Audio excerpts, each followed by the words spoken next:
The sheer beauty of Alabama's Gulf State Park was never more appreciated than during the COVID-19 lockdown.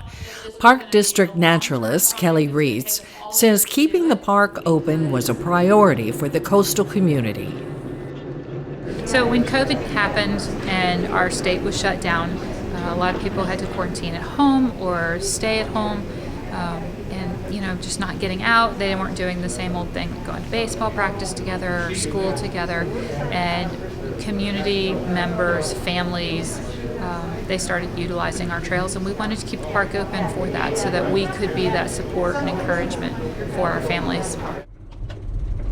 Park visitors were able to enjoy the outdoors, hiking or biking over 26 miles of trails in a natural setting, and enjoying wildlife encounters.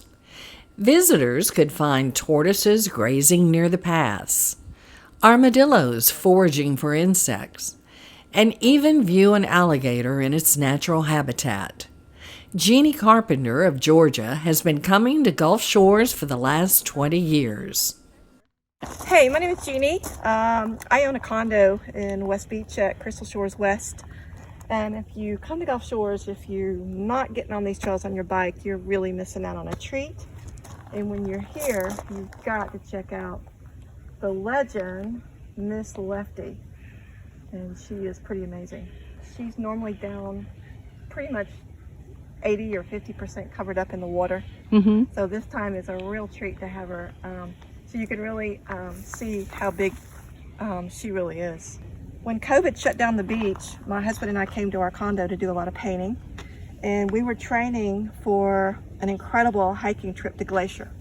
And so we hiked every trail in the park, about 150 miles.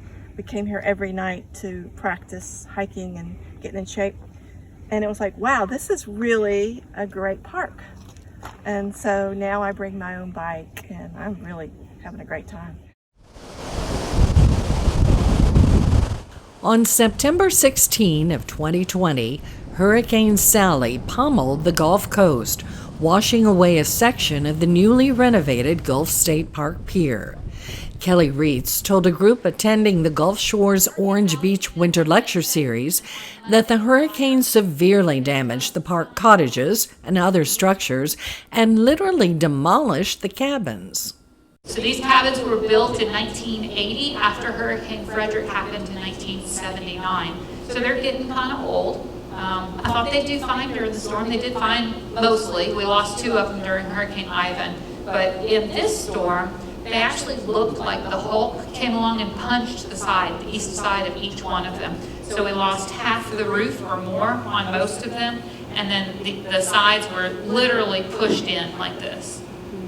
So they are all severely damaged and will be torn down to the pilings. So the pilings will remain, and then we'll build new ones on top. So these are going to take much longer. We're hoping that the cottages will be open sometime in the spring or early summer. These guys are going to take much longer. In addition to the buildings, boardwalks were damaged, including those in the park and those providing beach access. Miles of paved trails were covered with downed trees. Crews from the other state parks came to help, and everyone worked to cut and move fallen trees and limbs. We used shovels and wheelbarrows and rakes, and we learned how to use chainsaws. We basically pulled trees off of trails. I'm a little bitty nothing. I can't tell you how many trees I moved. It was a lot. I went with a maintenance crew, and they had the big chainsaws. When they had the little one, I could use the little chainsaw, but they had the real big ones out. And they would cut the trees into manageable size pieces, and myself and several of the others would pick up those little pieces and move them into piles so the bobcats could come and get them. So that's what we did. And we spent weeks and weeks and weeks. And you would think, okay, eventually we're going to be done with all these trees. So many trees had come down.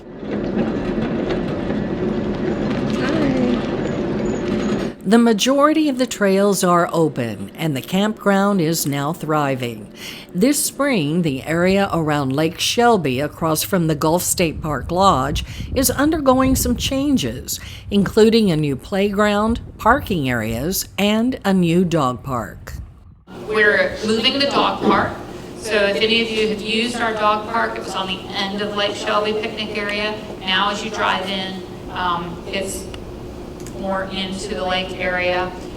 It's going to have this nice covered pavilion, open air with fans in it so that you don't have to sit out in the sunshine. And then there will be an area for the large dogs here, and then an area for the small dogs here. And the dogs will be able to get out into the water.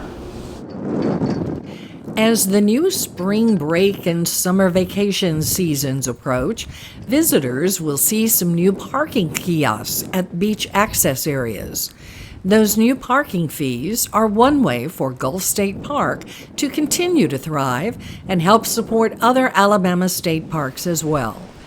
Whether you're visiting areas of the park at the beach or the lodge, or in the campground or trails, you're going to experience the natural beauty of coastal Alabama, and that is what some would call priceless.